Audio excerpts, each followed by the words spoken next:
I am Leo, I'm 32 years old, and last week my own mother texted me to tell me I was an orphan while I was still very much alive. Before I tell you how I legally dismantled their entire life and watched their precious luxury cars get towed away, let me know where you guys are watching from in the comments. I read every single one. The vibration of my phone against the plywood table was the only sound in the trailer. It was 11:42 p.m. I was still on the job site, going over the blueprints for a landscape renovation in archaic detail. That's what I do. I'm a landscape architect and a general contractor. I build things. I fix things. I make things beautiful for other people. I picked up the phone, expecting it to be a supplier delaying a lumber shipment. It wasn't. It was Susan. I don't call her mom anymore. Not after this. The message on the screen was bright enough to burn my retinas in the dim light of the trailer. We changed all the locks. From today, consider yourself an orphan. We don't have a son named Leo. Don't come back. I stared at the words. I didn't blink. I didn't gasp. I didn't throw the phone across the room. When you spend 30 years being treated like a utility rather than a human being, the final severance doesn't feel like a heartbreak. It feels like a confirmation. I put the phone down. I looked at my hands. They were covered in fine dust from the stone cutting earlier that day. My knuckles were swollen. There was a scar running down my left thumb from when I reshingled their roof 4 years ago. A roof that was now apparently protecting a house I was banned from entering. I stood up, grabbed my keys, and walked out to my truck. It's a 2018 Ford F-150, reliable, dented on the bumper, filled with tools. I drove. I didn't drive to beg. I drove to verify. The house is in a nice part of Portland. It's a colonial revival that I have personally renovated 3 times. I painted the siding. I installed the copper gutters. I laid the driveway pavers by hand. When I pulled up to the curb, the house was dark, but the driveway lights were on. And there it was, the reason for my eviction. Parked right in the spot where I usually leave my truck was a brand new Porsche 911 Carrera. Bright yellow. It screamed money. It screamed arrogance. It sat there shining under the floodlights like a trophy. That car belonged to Ethan, my younger brother, the golden child, the influencer. I got out of my truck. The night air was cold. I walked up the driveway, my boots crunching on the gravel I had laid down myself. I walked past the Porsche. It still had the temporary dealer tags on it. I touched the hood. It was cold. I went to the front door. My key was on my ring. I slid it into the lock. It didn't turn. They weren't bluffing. I stood there for a moment. I could hear faint music coming from inside. Probably the TV. They were in there, sitting on the heated floors I installed, watching a 90-inch TV I paid for, secure behind locks they bought to keep me out. I felt a vibration in my pocket again. Another text. This one from my father, Robert. Don't make a scene, Leo. Just go away. You're a grown man. Figure it out. We're done carrying you. Carrying me? The irony was so thick I could taste it like copper in my mouth. I had been paying the mortgage on this house since I was 22. I had paid for the remodel. I had paid for the property taxes for the last 3 years because Robert had a liquidity issue. I didn't knock. I didn't ring the doorbell. I took a step back, pulled out my phone, and took a picture of the Porsche. Then I took a picture of the new deadbolt. I walked back to my truck. I sat in the driver's seat and dialed a number. Leo? Sarah's voice was groggy. It's midnight. Sarah has been my best friend since high school. She's also the sharpest paralegal I know. They did it, I said. My voice was calm, unnaturally calm. They changed the locks, and Mom called me an orphan. There was silence on the other end. Then the sound of rustling sheets. Sarah was sitting up. She actually used the word? In writing. I have the text. Okay, Sarah said. Her voice shifted. She wasn't my friend anymore. She was a shark smelling blood in the water. Do you have the box? The box is in my storage unit, I said. Go get it. Meet me at the diner on 4th in 30 minutes. Bring everything. Every receipt. Every bank statement. Every text message from the last 10 years. Sarah, I said, looking at the yellow Porsche one last time. I don't just want the money back. I know, she said. You want them to hurt. No, I corrected her. I want justice. And in this country, justice costs money. I started the engine. As I pulled away, I saw the curtains in the living room twitch. Someone was watching, probably hoping I was crying in my car. They had no idea. They hadn't created a victim. They had just released a creditor. I drove to the storage facility where I keep my heavy equipment. In the back, inside a fireproof safe, was a metal box. I labeled it the family fund years ago as a joke. Now it was evidence. I opened it. The smell of old paper wafted out. Inside were 3 notebooks and a stack of manila envelopes. This wasn't just receipts. This was a diary of exploitation. See, I'm meticulous. Comes with the job. You can't build a retaining wall without precise measurements.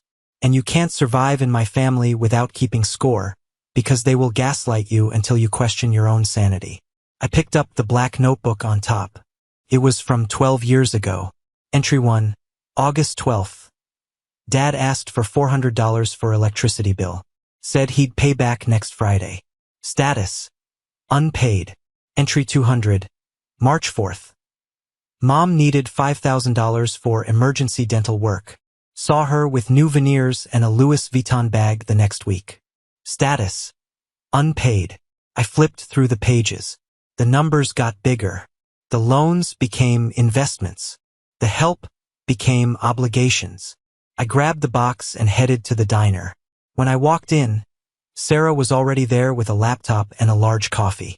She looked at me, scanned my face for tears, saw none, and nodded. Let's see the damage, she said. I slammed the box onto the table. It was heavy. They told me to be a man, I said, sliding into the booth. They told me to grow up. So I'm going to do exactly what a grown man does when someone breaches a contract. We're going to sue them? Sarah asked, opening the first envelope. No, I said, pulling out the photo of the yellow Porsche. We're going to foreclose on them.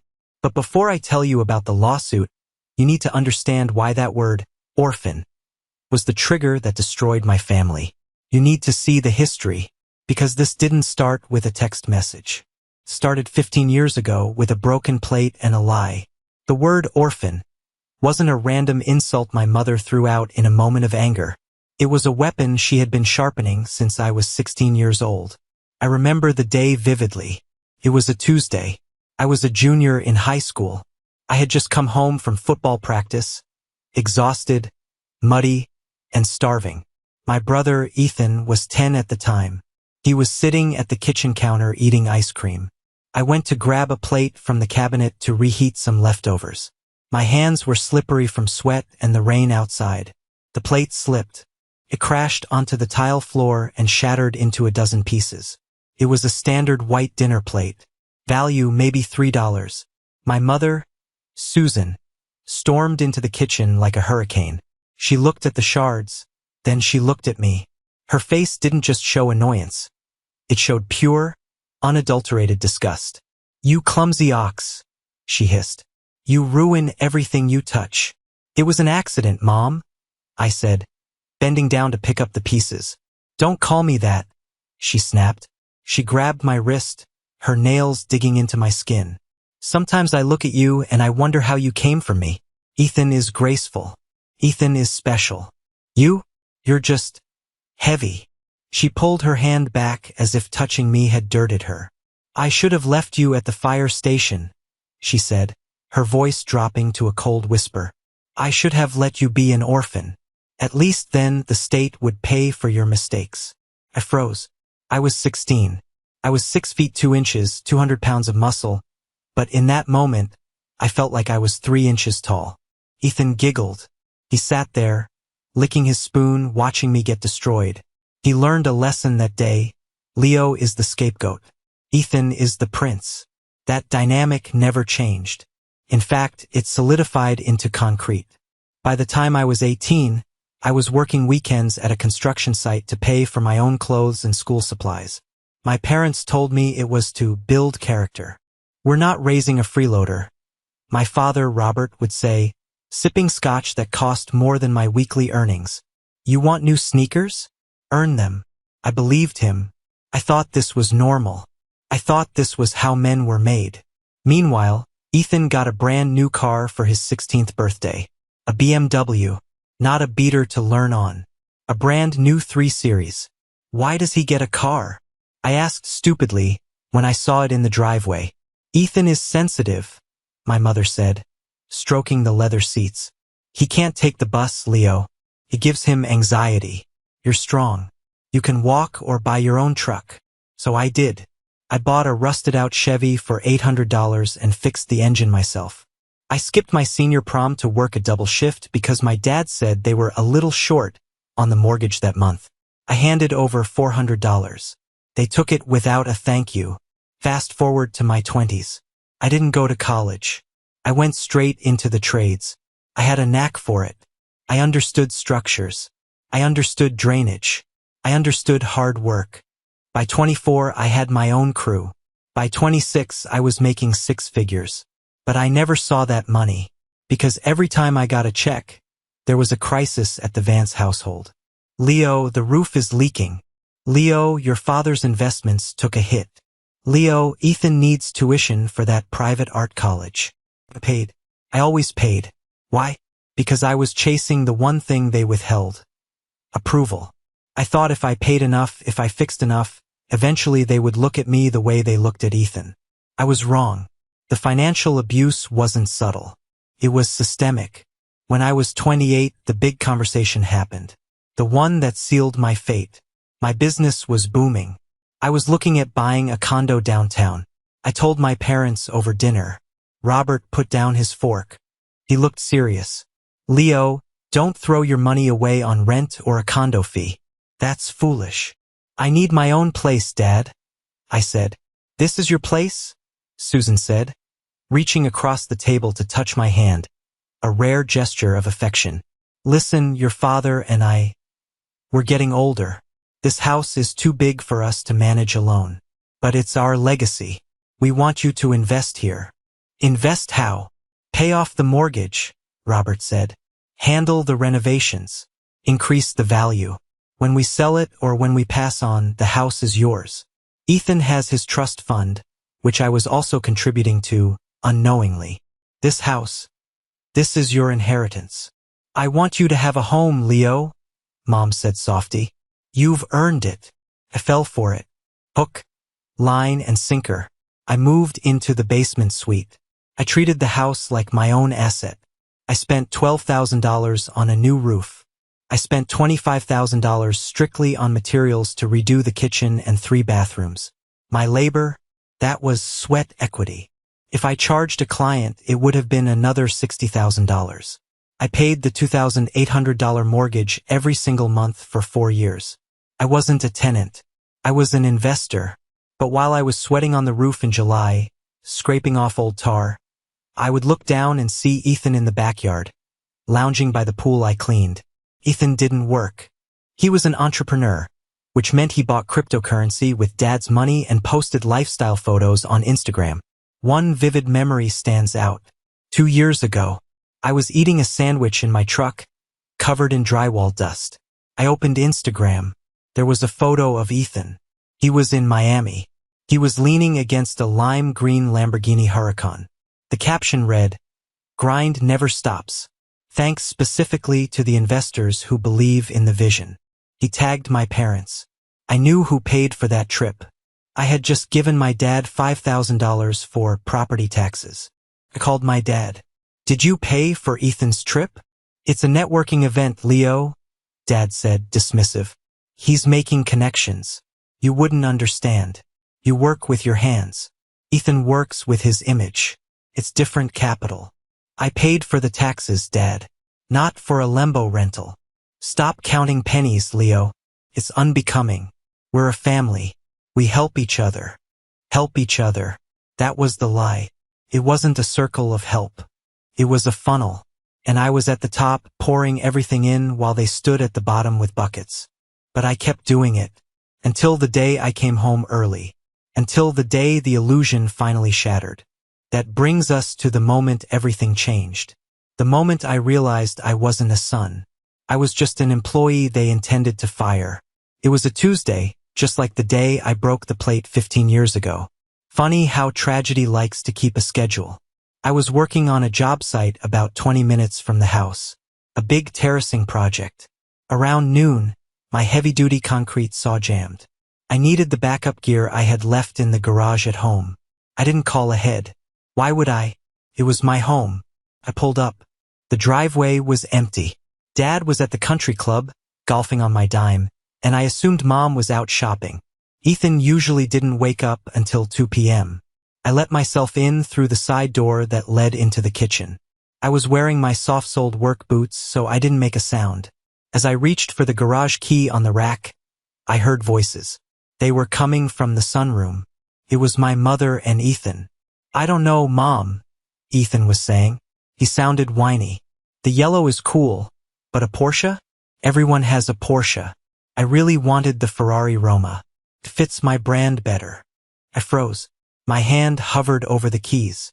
"Ethan, honey, be reasonable." My mother's voice was soothing, the tone she never used with me. "The Porsche 911 is a fantastic car. It's nearly $140,000. We're stretching as it is." "But you said when we sell the house we'd have millions," Ethan argued. "Why do I have to settle now?" My heart stopped. "When we sell the house. We have to wait until the market peaks in the spring," Mom explained. "And we have to get the exterior painting done. Leo is starting that next week." "Does Leo know?" Ethan asked. Then he laughed. A cruel, snorting sound. "Does he know he's painting the house just so we can sell it out from under him?" I leaned against the refrigerator. The cold metal pressed against my cheek. I felt like I was going to throw up. "Of course not," Mom said. "If he knew, he'd stop paying the mortgage. We need him to cover the costs until closing. He's useful. Useful. Not loved. Not cherished. Useful. Like a hammer. Like a shovel." "But what if he asks for a cut?" Ethan asked. "He put a lot of money into this place, Mom. The roof, the kitchen." "He has no paperwork, Ethan," Mom said, her voice dropping to a conspiratorial whisper. "The deed is in our names only. Dad and I checked with Jenkins. Since Leo never asked for a formal lease or a loan agreement, everything he put in is considered a gift in the eyes of the law, a contribution to the household." "So he gets nothing?" Ethan sounded delighted. "He gets the satisfaction of having helped his family," Mom chuckled. "Besides, he has his little construction business. He's accustomed to living like a worker. You, my darling, you need a cushion. You need the capital to launch your lifestyle brand. That's what the house money is for. It's your legacy."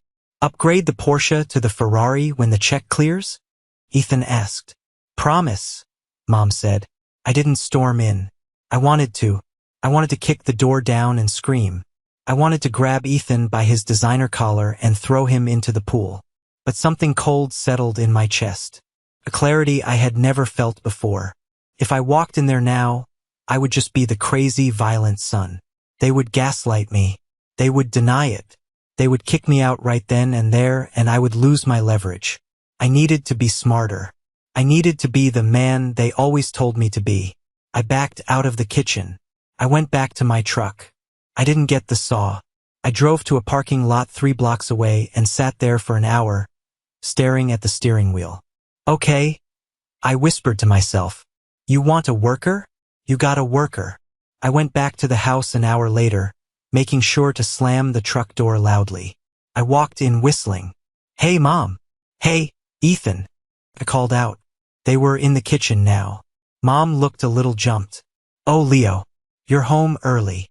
Just grabbing some tools," I said. I looked at Ethan. "Nice shirt." "Thanks," he muttered, not looking up from his phone. "Mom, I was thinking," I said, opening the fridge to grab a water. "That exterior paint job. I can start it next week. But I need to order the high-end weather-resistant stuff. It's expensive." "How expensive?" Mom asked, her eyes narrowing. "About $4,000 for materials," I lied. It was closer to 2. "But it'll add $20,000 to the curb appeal." Her eyes lit up. Do it. Use your card, we'll settle up later. Actually, I said, casually leaning against the counter. My accountant is on my back about mixing personal and business expenses. Since I'm doing the labor for free, could you guys sign a little work order verification? Just so I can write off the materials as a business loss? It doesn't cost you anything. It just proves I did the work here. Mom looked at Ethan, then back at me. She saw the dumb, helpful ox. She didn't see the wolf. Sure, Leo, she said. Whatever helps your taxes. That night, I drafted a document. It wasn't just a work order. It was an acknowledgement of debt and capital improvement. It listed the value of the labor and the materials. It stated clearly that these were loans to the homeowners, to be repaid upon sale or transfer of title. I buried that clause in a paragraph about liability waivers and insurance standards. The next morning, I put it in front of my dad while he was watching Fox News and drinking coffee. Just standard paperwork for the insurance, Dad, I said. For the painting. He didn't even read it. He just wanted me out of his face so he could watch the market report. He scribbled his signature. Robert Vance. I took that paper, walked to my room, scanned it, emailed it to a secure server, and then put the original in my fireproof box. That was the first nail in their coffin. For the next 2 weeks, I lived with the enemy. I ate dinner with them. I listened to them talk about their future plans, which mysteriously didn't include me. I started digging. I went through the home office when they were out. I found bank statements. I found the emails with the real estate agent. They were listing the house for $1.2 million. And then I found something else. A folder labeled Ethan Trust. I took photos of everything. The tension broke 3 days ago. Dad came to me. Leo, we booked a cruise for the family for Christmas. The Mediterranean. Nice, I said. Am I invited? Well, that's the thing, he said, avoiding eye contact. Tickets are expensive, and someone needs to watch the house. We thought, since you're working anyway, you could stay back. So you want me to house sit while you take Ethan to Europe? It's not like that, he snapped. By the way, we need $5,000 for the deposit. Transfer it to Mom's account tonight. That was it. The breaking point. No, I said. He looked at me like I had spoken in a foreign language. Excuse me? No, I'm not giving you $5,000. I have bills. His face turned red. You ungrateful little. You live under my roof. And I pay for the roof. I yelled back. I'm done, Dad. No more money. Not a dime. He stormed out. We'll see about that. I left for work. 2 days later, the text came. The Orphan text. They thought locking me out was the punishment. They thought cutting me off would make me crawl back, begging to pay their bills just to have a place to sleep. They didn't know I had the signed acknowledgement. They didn't know I had the receipts. And they certainly didn't know I had Sarah. The morning after the lockout, I met Evelyn Sterling. Sarah had set it up. Evelyn is a legend in family law. She's a woman in her 60s who wears pearls and destroys egos for a living. She usually charges $600 an hour, but Sarah called in a favor. We met in her glass-walled conference room. I felt out of place in my flannel shirt and work boots, sitting on a Herman Miller chair. So, Evelyn said, adjusting her glasses, your parents evicted you. It's their house. They have the right. It's not just an eviction, I said. I pushed my pile of evidence across the polished mahogany table. It's a theft. Evelyn picked up the acknowledgement of debt document, the one I tricked my dad into signing. Her eyebrows shot up. Smart, she murmured. Very smart. He acknowledges the value of the labor is $85,000 for the last 3 years alone. He didn't read it, I said. That's not my problem. His signature is here. She flipped to the next page. The spreadsheet of mortgage payments. You paid the mortgage directly? Direct transfer from my bank to the lender, I said. For 48 months. Evelyn smiled. It wasn't a nice smile. It was a predatory smile. Leo, she said, this isn't a landlord-tenant dispute. This is a constructive trust case. by contributing to the mortgage and the capital improvements with the promise, even implied, of ownership, you have created an equitable interest in the property. Can we get the money back? I asked. We can do better, she said. We can put a lease pendens on the house. That means they can't sell it. They can't refinance it. They can't do anything until they settle with you. Do it, I said. There's more, I added. I pulled out my phone and played the recording of the conversation about the Ferrari. The audio was clear. Mom, the deed is in our names only. Leo doesn't realize all his help was voluntary. Upgrade the Porsche to the Ferrari. Evelyn's face hardened. She took off her glasses. They called you an orphan? She asked, referencing the text message I showed her earlier. Yes. And then they planned to use your labor to buy a Ferrari for your brother? Yes. Evelyn closed the folder. I hate bullies, Leo. And I really hate parents who eat their young. I'm taking the case. And I'm going to sue them for unjust enrichment, fraud, and breach of contract. The next 48 hours were a blur of paperwork. We filed the lawsuit. We filed the lien on the house. I stayed in a cheap motel. I didn't sleep much. I kept checking the security cameras I had installed at the house. I still had access to the app on my phone. They hadn't changed the Wi-Fi password yet. Geniuses. I saw Ethan waxing his Porsche in the driveway. I saw my dad pacing in the living room. Then the process server arrived. I watched it live on my phone. A guy in a plain sedan pulled up. He walked to the door.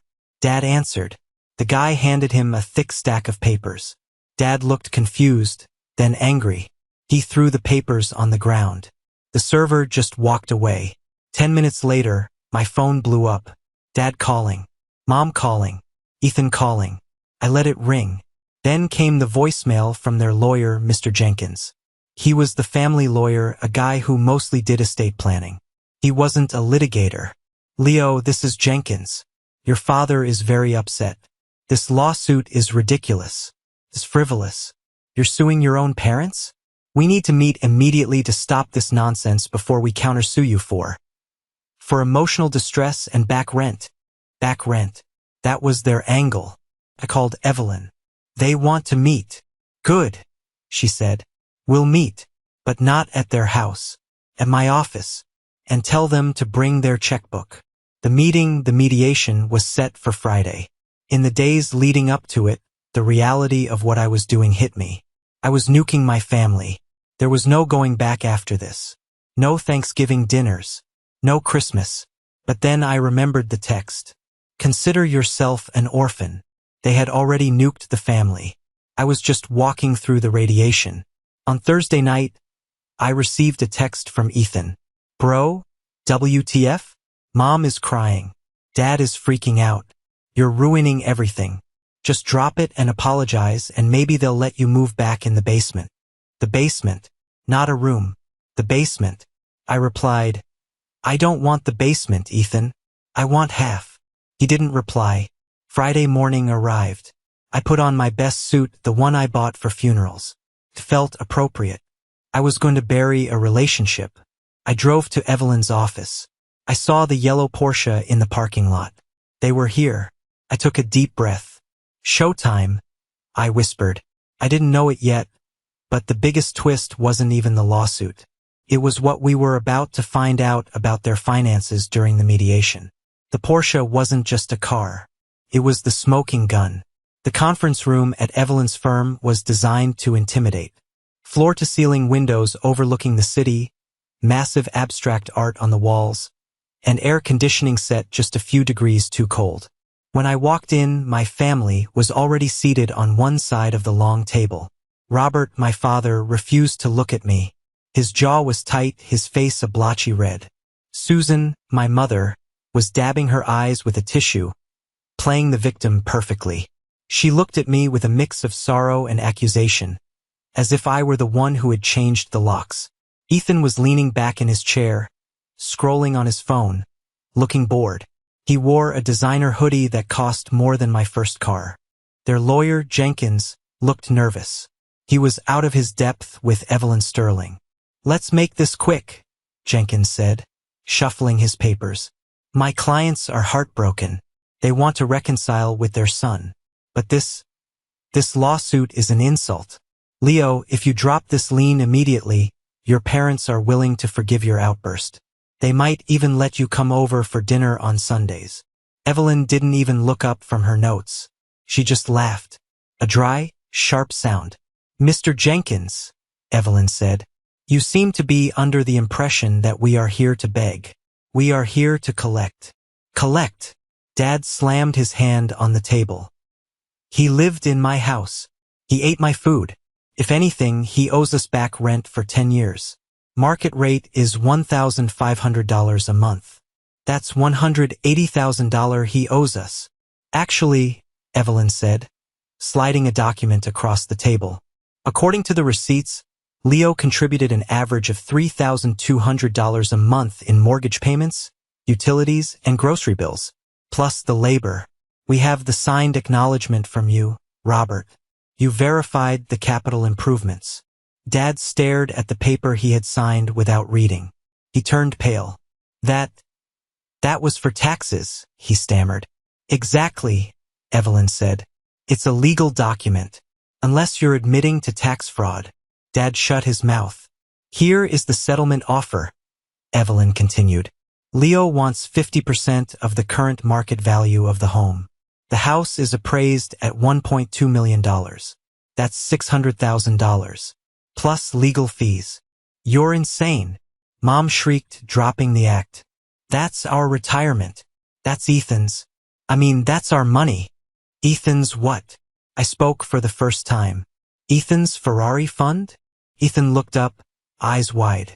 We have the recording, Susan, I said, looking her dead in the eye. I heard you. Leo is the worker. Ethan gets the legacy. I heard it all. The room went silent. Mom looked like she had been slapped. It doesn't matter, Jenkins tried to intervene. Even if he contributed, the deed is in their name. You can't force a sale. We can, Evelyn said. And we will. Unless. She paused. She pulled out a new file. This was the one I hadn't seen yet. Her private investigator had delivered it that morning. Unless we discuss the second mortgage, Evelyn said. The color drained from my parents' faces completely. Even Ethan looked confused. What second mortgage? Ethan asked. Your parents, Evelyn explained, addressing Ethan, took out a massive home equity line of credit against the house 6 months ago, $200,000. Do you know where that money went? Ethan shook his head. It went to the Porsche dealership, Evelyn said, and to cover the losses on your father's crypto trading account. I stared at my dad. He had mortgaged the house I was paying for, to buy that yellow car and gamble on Bitcoin. The house isn't fully paid off, Evelyn revealed. In fact, with the new loan, they have very little equity left. If we force a sale, the bank gets paid first. Then Leo gets his judgment. And you too, she pointed at my parents. You will walk away with almost nothing. You lied to me? Ethan stood up, looking at Dad. You said the Porsche was a gift from the trust fund. There is no trust fund, you idiot, Dad yelled, finally snapping. The market crashed. I lost it all. I was trying to make it back by selling the house. The chaos that erupted was beautiful. Ethan screaming at Dad. Mom sobbing uncontrollably. Jenkins trying to calm everyone down. I sat there perfectly still. So, I said, cutting through the noise. They all stopped and looked at me. You're broke, I said. You were going to sell the house, take the money, and leave me with nothing. You were going to ghost me. Leo, please, Mom wailed. She reached across the table, trying to grab my hand. We're family. We made mistakes. But don't destroy us. If you force the sale now, we'll be homeless. We have nowhere to go. Please, help us. It was the moment of truth. The moment every victim dreams of. They were on their knees. I could save them. I could drop the lawsuit, help them refinance, work harder, fix this mess like I always did. I looked at the text message printed out in Evelyn's evidence binder. From today, consider yourself an orphan. I looked at my mother. You said I was an orphan, Mom. I didn't mean it. she cried. I was angry. I stood up. I buttoned my suit jacket. You were right, I said. My voice was a whisper, but it echoed in the room. I am an orphan, and orphans don't have parents to save. I turned to Evelyn. Proceed with the sale. I want my money. Leo, Dad shouted as I walked toward the door. You walk out that door, you're dead to us. I stopped. I didn't turn around. I was dead to you the moment I stopped being profitable, I said. I walked out. I walked past the yellow Porsche in the parking lot. It looked like garbage to me now, just a hunk of metal that cost a family its soul. I got into my truck. My hands were shaking, not from fear, but from adrenaline. I felt light. For the first time in 30 years, the weight was gone. But the story doesn't end there, because when you fight a war, there are casualties. And the fallout of that meeting was faster and more brutal than anyone expected. Walking out of that conference room wasn't the end. It was just the beginning of their end. In movies, when the hero wins, the screen fades to black and everyone goes home happy. In real life, especially in a legal battle involving family, the victory is a slow, grinding process. It's not an explosion. It's a suffocation. The 30 days following the mediation were the longest of my life. The judge had signed the order. The house was to be sold immediately. The proceeds would be held in escrow until the division of assets was finalized.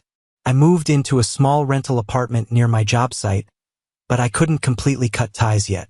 I still had thousands of dollars worth of tools and heavy equipment stored in the garage at the family home. And legally, I was allowed to retrieve them. 2 weeks after the mediation, I drove back to the house. I brought a friend, Mike, with me, not just for help lifting, but as a witness. I didn't trust them not to accuse me of stealing my own drill. When we pulled up, the first thing I saw was the for sale sign on the lawn. It wasn't a standard sign. It had a pending sticker slapped across it. The market was hot, and a vulture investor had snapped it up for cash, knowing they were desperate to sell. But the second thing I saw was the silence. Usually the house was buzzing. Ethan blasting music, the TV on, the sprinkler system running. Now, it looked abandoned. The grass was overgrown. I wasn't there to cut it anymore, and clearly, neither Ethan nor Dad had lifted a finger. I parked the truck and got out. Mrs. Higgins, the neighbor across the street, the one who had kept the logbook that saved my life, was sitting on her porch. She raised her coffee mug to me in a silent salute. I nodded back. Allies in the trenches. I unlocked the garage door. My key still worked there. The garage was a mess. But it wasn't construction mess. It was panic mess. Boxes piled haphazardly. Clothes thrown into garbage bags. It smelled of stale fear. Jesus, Mike whispered. Looks like they're fleeing a crime scene. They are, I said. They're fleeing reality. As we started loading my table saw onto the truck, the door to the house opened. It was Ethan.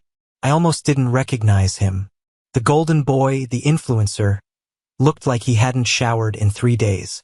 He was wearing sweatpants and a stained t-shirt. His hair, usually perfectly styled, was greasy. He stood in the doorway watching me. He didn't have that arrogant smirk anymore. He looked shrunken. You happy? He asked. His voice cracked. I didn't stop loading the truck.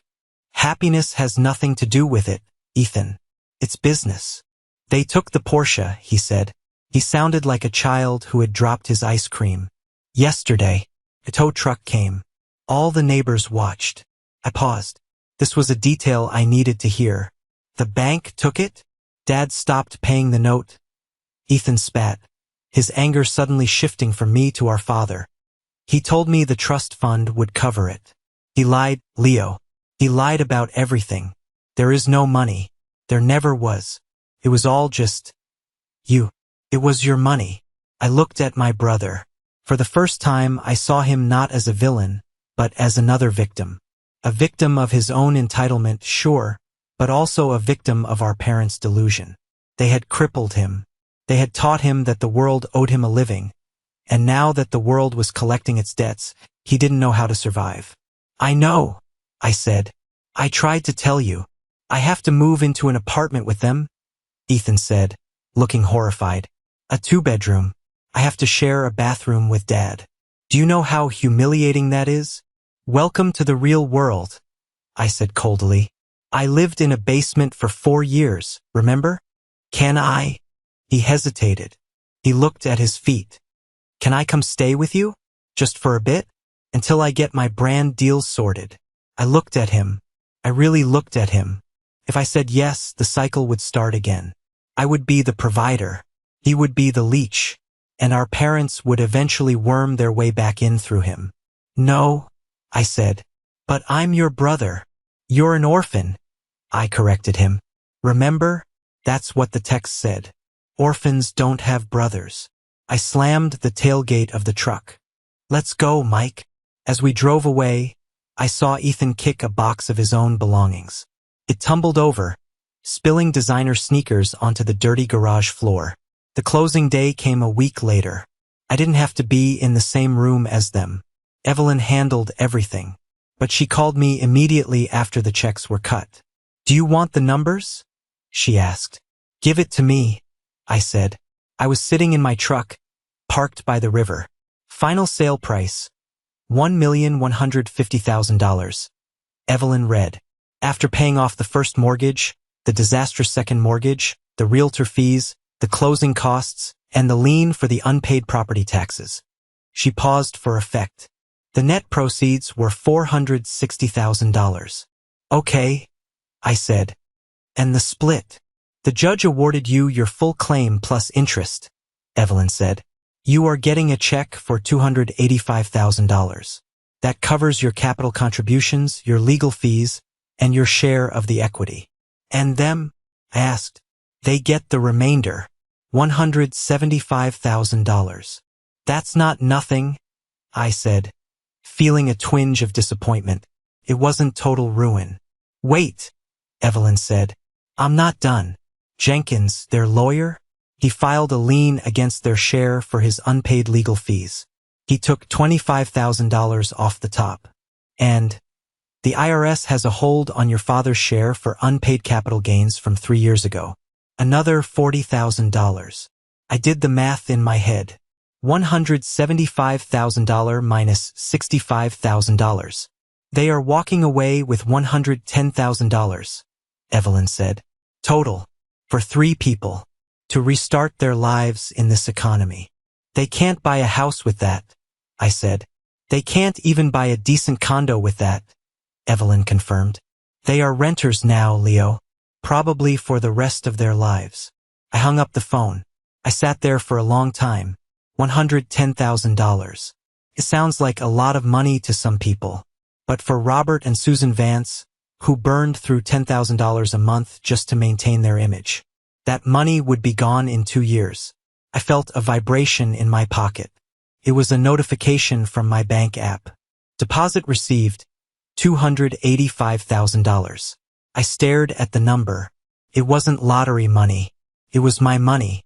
Every dollar represented a shingle I laid, a wall I painted, a weekend I sacrificed. It was my life returned to me in digital form. But the final blow, the emotional fallout, happened 2 days later. I was at the grocery store buying steak, ribeye, because I could. My phone rang. It was a number I didn't recognize. I answered it. Leo? It was Mom. She must have borrowed a phone. Her number was blocked. What do you want, Susan? I asked. I didn't leave the store. I stood there in the meat aisle. We're moving today, she said. Her voice was small, trembling. The movers. They're so expensive. And the new apartment. It's so dark, Leo. It smells like smoke. That sounds like a problem, I said. Your father is... He's broken, she continued, her voice hitching.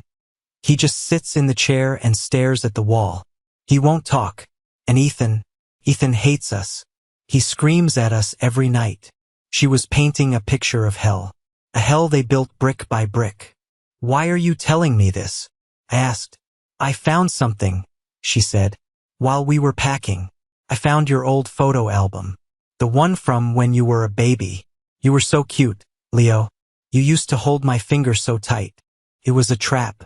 The oldest trap in the book. Nostalgia weaponized to induce guilt. I was looking at the photos, she sobbed, and I realized we made a mistake. We shouldn't have sent that text. We were just stressed. Please, Leo, can't we just meet for coffee? Just 5 minutes? We're a family. My hand tightened around the package of steak. I felt the cold plastic. I closed my eyes and I saw the yellow Porsche. I saw the look on her face when she told Ethan she wished I was an orphan. I saw the years of neglect. Susan, I said, do you remember when I was 16? When I broke the plate? What? She sounded confused. The plate? That was years ago. You told me you wished you had left me at the fire station, I said. You wished I was an orphan. I didn't mean it. Yes, you did, I said. And you got your wish. You don't have a son named Leo anymore. He died the day you changed the locks. Leo, please. We have no one else. You have each other, I said. And you have $110,000.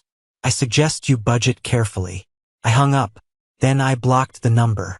I stood there in the grocery store, surrounded by strangers. My heart was pounding. My hands were shaking. But it wasn't grief. It was the feeling of a heavy backpack being dropped after a 10-mile hike. My shoulders felt light. My spine felt straight. I paid for my steak. I walked out to my truck. I drove past the old neighborhood one last time on my way to my new land. I saw the moving truck pulling away from the house. It was a budget rental truck, not a professional moving company. I saw my father trying to lift a sofa into the back, struggling, his back bent. Ethan was standing on the sidewalk, on his phone, not helping. I slowed down for a second. A part of me, the old Leo, the people pleaser, wanted to pull over, wanted to jump out and help him lift that sofa. But then I looked at the sold sign. I pressed the gas pedal. The engine of my truck roared. I didn't look back in the rearview mirror. The fallout was over. The dust had settled. And for the first time in my life, the road ahead was completely clear. 1 year. It has been exactly 365 days since the judge banged that gavel and legally severed me from the people who gave me life. A lot can happen in a year. You can lose a family. You can lose a home. But if you keep your head down and your hands moving, you can build something entirely new. Something that nobody can take away from you because your name is the only one on the deed. I want to take you to where I am right now. I'm not in a basement. I'm not fixing a leaky roof for a thankless landlord. I'm standing on the deck of a house that smells like raw cedar and fresh paint. It's a cabin. But cabin feels too small a word. It's a modern, A-frame structure with floor-to-ceiling glass looking out over a creek that cuts through my 5 acres. I designed every angle. I poured the foundation. I milled the timber from trees I cleared myself. When I wake up in the morning, I don't hear my mother screaming about a stain on the carpet. I hear the water running over the rocks. I hear the wind in the Douglas firs. And most importantly, I hear silence. The kind of silence that doesn't feel empty, it feels full. Feels like peace. I used the $285,000 wisely. I didn't blow it on a depreciating asset like a sports car. I bought this land for cash. I built the house with my own crew, calling in favors from electricians and plumbers I've worked with for a decade. They showed up for me because I pay them on time and I treat them with respect. 2 things my father never understood. My business has doubled in size. It turns out, when you aren't funneling 40% of your income into a black hole of parental debt, you can actually invest in better equipment. I bought a new excavator. I hired 2 more guys. I landed a contract with the city to redesign the downtown park. But the biggest change isn't the house. It's the people inside it. Maya walked into the kitchen as I was brewing coffee this morning. She's a landscape architect I met on a commercial job 6 months ago. She saw me arguing with a supplier who was trying to overcharge us for granite. And she later told me she had never seen someone handle a conflict so firmly without raising their voice. "You're thinking about them again," she said, handing me a mug. She knows the story. She's seen the court documents. "Just reflecting," I said. "It's the anniversary." "You won, Leo," she said, leaning her head on my shoulder. "Look around. You won." She's right. But winning a war doesn't mean you don't think about the battlefield. I hadn't seen or spoken to my parents since the grocery store call. I kept them blocked. I kept my address unlisted. But in a town like Portland, you can't hide forever. And sometimes the universe forces you to see the wreckage you left behind just to remind you why you walked away. It happened last Tuesday. I needed a specific heavy-duty hinge for the front gate I was welding. My usual supplier was out of stock, so I had to drive to the big box hardware store on the other side of town, the one near the cheap apartment complex where Aunt Karen told me my parents were living. I pulled into the parking lot. I didn't see the yellow Porsche. I saw rusted sedans and family minivans. I walked toward the automatic doors, and there he was, my father, Robert Vance, the man who used to wear Italian loafers and sip single malt scotch while lecturing me on executive presence. The man who told me that manual labor was for people who weren't smart enough to use their brains. He was wearing an orange vest over a shirt that was slightly too big for him. He looked thinner. His hair, usually dyed a rich brown, was completely gray. He was standing by the shopping carts, wiping the handles with a disinfectant rag. He was the greeter. I stopped about 20 feet away. My boots felt heavy on the pavement. I watched him. A young couple walked in. "Welcome to Home Depot," my father said. His voice was forced, a hollow imitation of his old charm. "Can I help you find anything today?" The couple barely looked at him. "Garden center," the guy mumbled, walking right past him without breaking stride. My father's face fell. He looked tired. He looked defeated. He looked like a man who was serving a life sentence in purgatory. Then he looked up, and he saw me. The rag stopped moving in his hand. We locked eyes. For a second, I thought he was going to yell. I thought he was going to storm over and demand I fix this, demand I write a check, demand I be his son again. But he didn't. He just stood there, clutching that wet rag like a lifeline. Shame washed over his face. It was a physical thing. I saw his shoulders slump, his head duck slightly. He was ashamed that I, the worker, was seeing him doing the work. I had a choice. I could turn around and leave. I could walk up and mock him. I could throw a $20 bill at his feet. Instead, I walked forward. I grabbed a cart. "Hello, Robert," I said. He flinched at his first name. "Leo," he whispered. He looked around nervously to see if his manager was watching. You look good." "I am good," I said.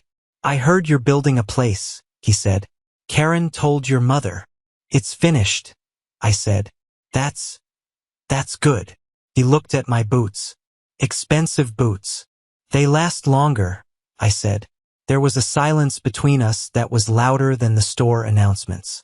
"We're having a hard time, Leo," he said suddenly, his voice dropping to a hiss. "Your mother, she's not handling the apartment well. The neighbors are noisy. And the money, it's going so fast. The rent is robbery." "I'm here to buy hinges, Robert," I said calmly. "Ethan left us," he blurted out. This stopped me. "What?" "2 months ago," Robert said, his eyes watering. "He met some girl online, said she lives in Los Angeles. He took the car, the Honda we bought with the last of the settlement money, and he just drove off. He stole your mother's jewelry, Leo. He emptied the emergency cash jar." I almost laughed. I didn't want to, but the predictability of it was absurd. "I warned you," I said. "I told you he was a parasite. You fed him until he got big enough to eat you." "He's your brother," Robert pleaded. "If you could just call him? Maybe send him some money to get him settled so he doesn't sell the car? We need that car, Leo. I have to take the bus to work. I'm 61 years old." I looked at this man who mortgaged my future to buy a Porsche. This man who stood by while my mother called me an orphan. He was still doing it. He was still asking me to fix Ethan's mess. He was still asking me to be the safety net for the golden child. "I can't help you," I said. "You have money," he snapped, a flash of the old anger returning. "You took half our house. You have a business. You owe us." People were starting to look. A manager was glancing over from the service desk. "I don't owe you a thing," I said, my voice steady and cold. "I paid my debt. I paid it with 15 years of labor. I paid it with the childhood you stole. The transaction is closed. Leo, please, he crumbled again. I'm begging you. Just a few thousand. For a used car. I can't take the bus. I pushed the cart forward, moving past him. Then walk, I said. It builds character. That's what you always told me. I walked into the store. I bought my hinges. I walked out. I didn't look at him again. But as I drove away, I realized something profound. I didn't feel hate anymore. I didn't feel the need for revenge. I felt pity. They were stuck in a prison of their own making. They were still obsessed with appearances, still enabling Ethan, still looking for a bailout. They hadn't learned a single thing. That evening, I sat by the fire with Maya. I told her about Ethan stealing the jewelry and the car. Are you surprised? She asked. No, I said. I'm just glad it wasn't my jewelry. And your parents? She asked. How do you feel about them being broke? I watched the flames dance in the fireplace. I feel like justice was served, I said. Not by me, but by life. They invested everything in the wrong son. They bet on the show pony and sent the workhorse to the glue factory. Now they have to pull the plow themselves. My phone buzzed. It was a notification from LinkedIn. Ethan Vance has viewed your profile. I clicked on it. His profile picture was him in sunglasses, standing in front of a palm tree. His bio read, lifestyle entrepreneur, West Coast vibes, crypto enthusiast. I scrolled down. His latest post was from 2 days ago. It was a picture of him holding a stack of cash, probably the money from pawn jewelry. The caption read, made it to LA. Big things coming. Cut off the toxicity to chase the dream. He was calling them toxic. The irony was perfect. I blocked him on LinkedIn. I put the phone down. I looked at Maya. I looked at the sturdy beams of my house. I'm ready, I said. Ready for what? To change the locks, I said, smiling. Metaphorically, I'm done with the past. I'm changing the locks on my mind. They don't get to live there rent-free anymore. The dawn had fully broken. The storm was over. The wreckage was behind me, and the road ahead was paved with my own decisions. I want to leave you with one final thought. A thought that has kept me going through the lawsuits, the screaming matches, and the lonely nights in that motel room. We are raised to believe that family is a sacred contract. We are told that blood is thicker than water. We are told that you must honor your father and mother, no matter the cost. But what happens when the cost is your soul? What happens when the sacred contract is actually a suicide pact where you are the only one dying? I am sitting on my porch right now. It's dusk. The sky is a bruised purple, turning into night. My dog, a rescue pit bull named Buster, who was also abandoned for being too much work, is sleeping at my feet. I have a box next to me. It's the metal box, the family fund box. For a long time, I thought I would keep these papers forever. The receipts, the acknowledgement of debt, the nasty text messages printed out. I thought I needed them as trophies. Proof that I was right.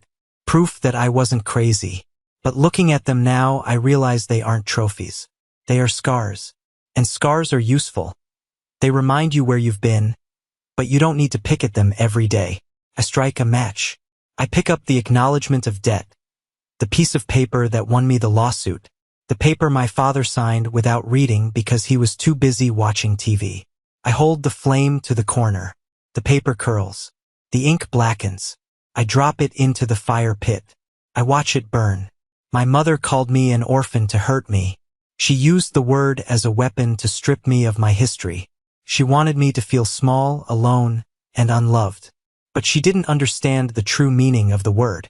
To be an orphan, in the way I have become one, is to be the author of your own life.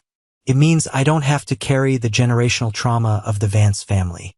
I don't have to inherit their vanity, their greed, or their cruelty. The buck stops with me. When I have children one day, and I will, they won't know what it feels like to be a utility. They won't know what it feels like to buy their own love. They will know that a home is a place where you are safe, not a place where you are leveraged. If you are listening to this story, and you feel a tightness in your chest because it sounds familiar, listen to me closely. If you are the one always fixing the problems.